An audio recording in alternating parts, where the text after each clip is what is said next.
저도 현대 오토에버 대세니까. 이제 네. 가지고 왔는데요.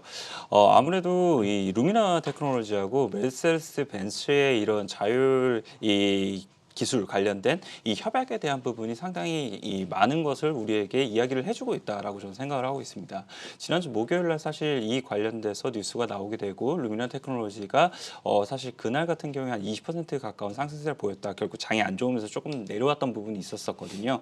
하지만 거기서 이제 발표된 내용을 좀 보게 되면은 결국 벤츠의 CTO가 올해 내에 이제 S 클래스라든지 아니면은 EQS라든지 최고급에서는 자율주행 레벨 3를 만나보게 될 것이다라고 이야기를 했던 부분이 있었습니다. 그렇게 되면 결국은 자율주행 관련돼서 전통 차들 같은 경우에도 더욱더 많은 부분 신경을 써서 이쪽에 투자를 하겠다라고 이야기를 하게 되는 걸 테고요. 그렇게 되면은 사실 벤츠만 이렇게 되는 것이냐라고 보시기보다는 전반적으로 모든 업체들의 자율주행에 관련된 이런 투자에 대한 스케줄이 더욱더 빨라질 수 있다라고 보시면 될 것 같습니다. 그리고 우리가 또 한 가지는 하나 생각을 해봐야 될 점은 예전 같은 경우에는 내연기관 같은 경우에 사실 다른 차들과 우리 차들이 달라요라고 이야기를 할 수 있었던 부분이 엔진에 대한 부분이라든지 그렇죠. 예. 이런 부분이 상당히 메카닉적으로 그리고 하드웨어적으로 상당히 많았었는데 이 전기차 같은 경우에는 사실상 하드웨어적인 부분에서는 상당히 이런 부분에 이제 이 다른 점을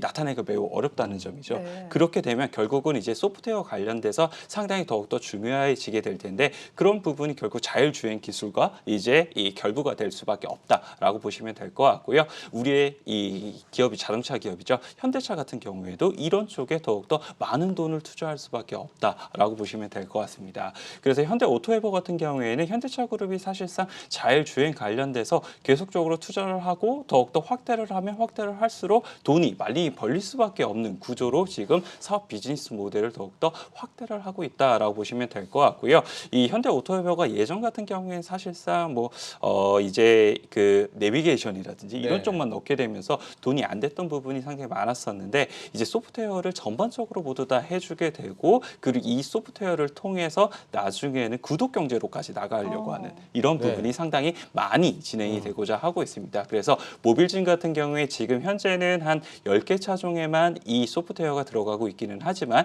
2025년도에는 현대차의 전 차종에 모두 다 이 모빌진이라는 이 SW 플랫폼이 들어갈 것으로 예상이 되고 있고요. 역시나 자율주행 관련돼서 뭐 이러한 지도를 그냥 계속적으로 업데이트를 해준다거나 아니면 자율주행 관련된 이런 소프트웨어를 업데이트를 해준다거나 이런 부분을 이 현대 오토에버가 진행할 가능성이 상당히 높다라고 보시면 될 것 같습니다. 그래서 현대차가 물론 이제 앱티브 관련돼서도 이제 협력을 맺고 있기 때문에 그런 부분에서 미국 쪽에 있는 기업하고만 너무나 조인트 벤처를 맺는 것이 아니냐라고 생각을 하실 수도 있기는 하겠지만 이런 이슈가 나올 때마다 결국은 국내에서는 현대 오토에버가 할 가능성이 상당히 높다라고 보시면 될 것 같고요. 이 현대 오토에버를 조금 더 장기적인 관점에서 관심을 가지시면서 접근해 보셨으면 좋겠다. 이렇게 말씀드릴 수가 있을 것 그럼 같습니다. 목표가 손절가는 어떻게 보고 네, 계시나요? 목표가는 일단 전고점이 16만 1,500원이니까요. 1차적인 목표가를 16만 원을 제시를 해드리고요. 대부분의 증권사에서 지금 목표가 20만 원이 넘어가고 있어요. 그래서 네네. 1차적인 목표가 이후에는 추가적으로 더욱더 업사이드가 열릴 가능성이 상당히 높아 보인다라고 말씀을 드릴 수 있을 것 같고요. 손절가는 12만 원 제시해드리도록 하겠습니다.